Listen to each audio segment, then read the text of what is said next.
Welcome back to the Quest for Detail. We are down in a little creek, which is on top of Cobb Mountain, just outside the little town of Cobb. What's left of it after the fire. And we're going to look through the gravels a little bit. I thought that might be kind of fun. So, I brought our bag.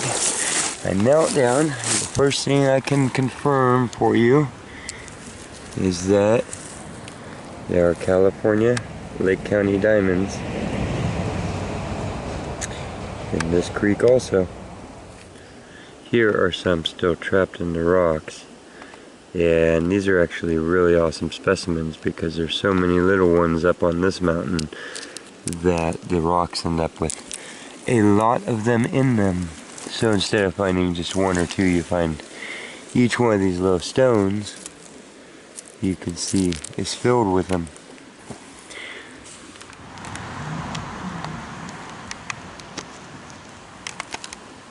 And if you look really close at the sand here, it's about 30% diamond.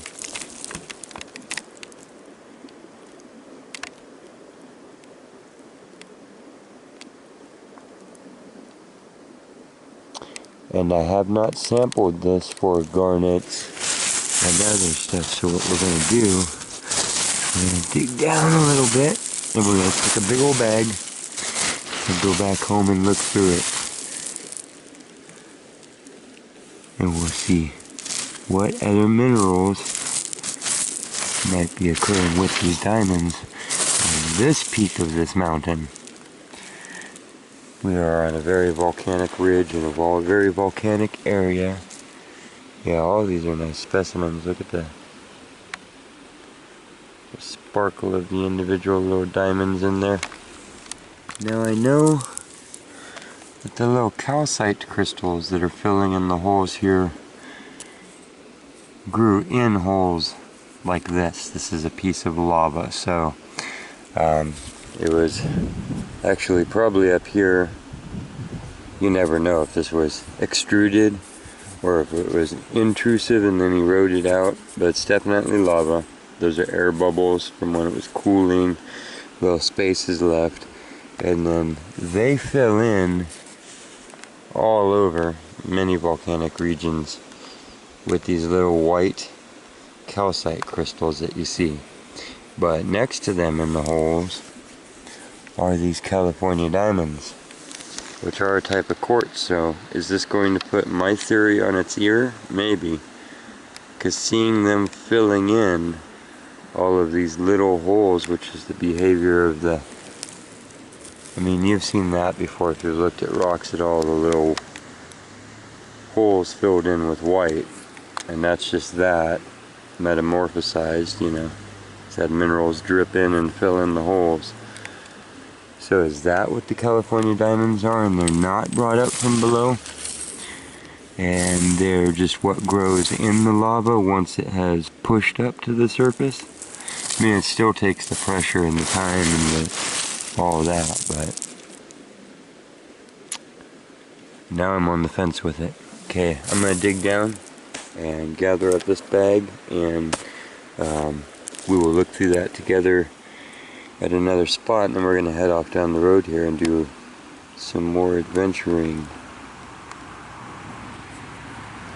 These are great specimens though, no matter what.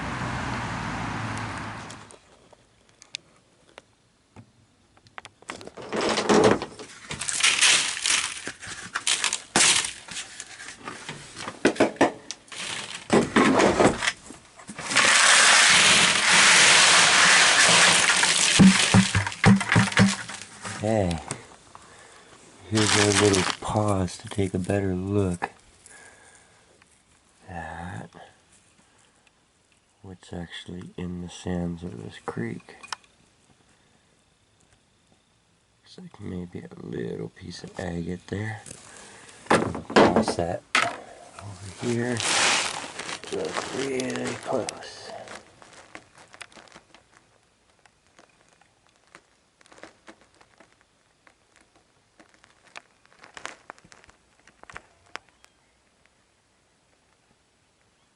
Oh, is that? How big is that?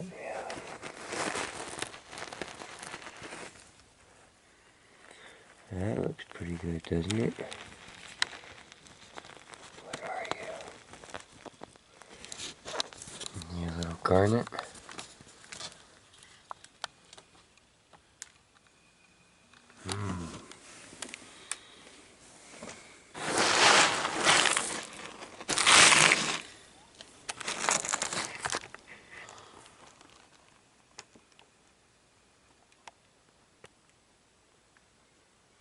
There are a lot of little colors to this when you actually start to look at it under a little bit of magnification. I am just using the camera and the viewfinder, which is in itself small. It's only 3 inches across or something. It's a very fluted and worked piece of obsidian that came out with the rest of this. Remember, this is just a sample. We're just prospecting that creek in case there's big old garnets or citrines or ...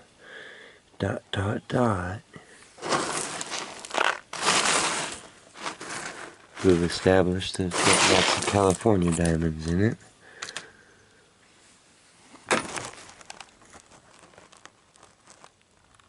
A piece of obsidian.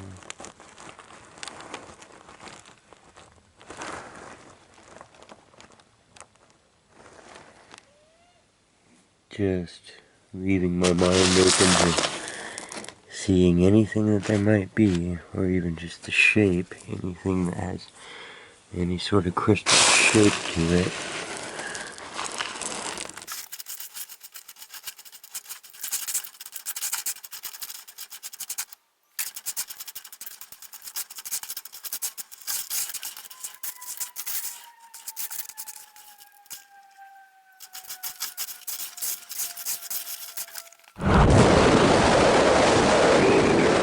This is a really cool chunk of roadside geology. You can see how much obsidian this mountain is actually made of. My friend who lives down in the town near here told me to drive up and look at this particular pull-out. I mean, there's a whole county where it's abundant here, but yeah, that's one of those. Every bit of dark black that you see there is obsidian. Watch the road real quick and real safe here.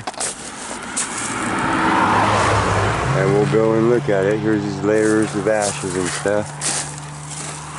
And these are just layers of obsidian, so that's volcanic glass. And if you take, here's tooth where it's actually compressed into rock.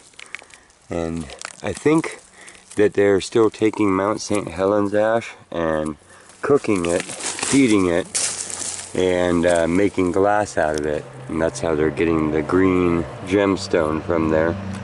So you can see these are just super baked layers of silicate turned to ash. This is a volcano barfed this out, and these are the layers that were falling. You can see these are really thin layers. Sometimes they can be super thick. So this was a bunch of different layers laid out here. The ground is a solid obsidian, and if you look at the stripes, look how thick that one is. So there's enough heat in that to bake it, and then these are super thin.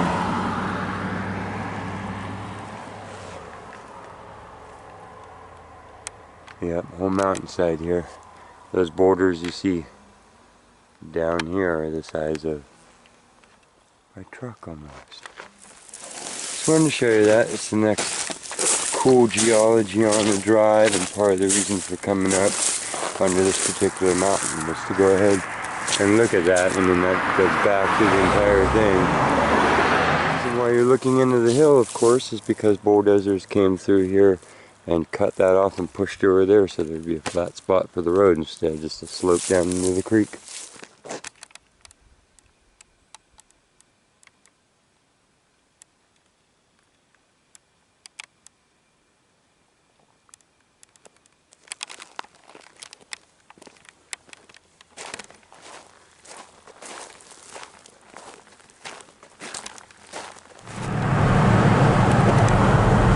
So now, as we look at all this ash, we know that we are in ash and glass layers. And we will be coming out onto Highway 29 off Bottle Rock Road.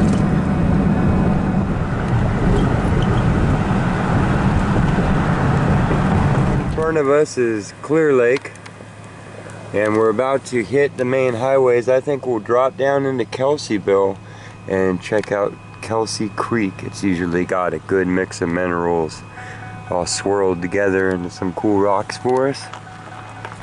And that's where we came from. Now this location is at the end of town, and you can park right by the bridge and slip underneath it. It's also a good swimming spot in the summer. And there's a little trampled down path that goes through the berries here. It's not that bad. We can sneak out through all these willows and down to the gravel beds and give it a look.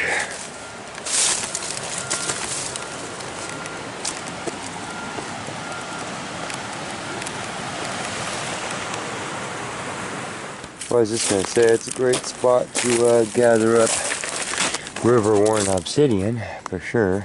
That's what all these are if you look close. There's a couple here that are broken open, but some other hound gathered these up and left them here. About that one. But, yeah, those are always cool for your yard. A lot of jaspers, a lot of cherts. The rocks in this section, you can find smaller specimens, but if you're going for big pieces, there are a lot of big pieces here. And these gravel beds are massive, and they run all the way down to the other bridge that you see there and even beyond that. So some of the best, most colorful array of gemstones in this part of California. Just really awesome. So I'll gather some up and show you.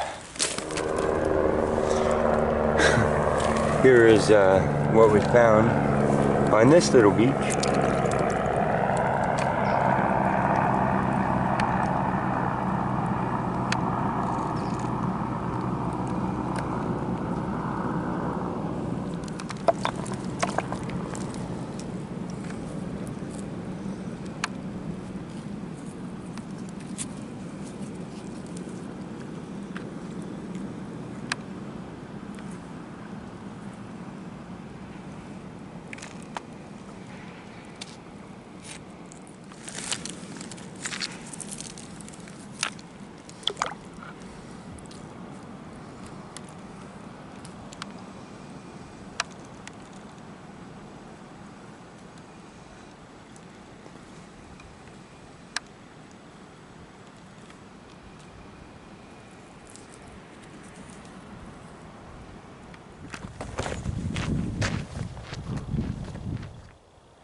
Hey, I hope you liked the video. If you did, please hit the subscribe button below. Helps the quest for details grow. I appreciate the support.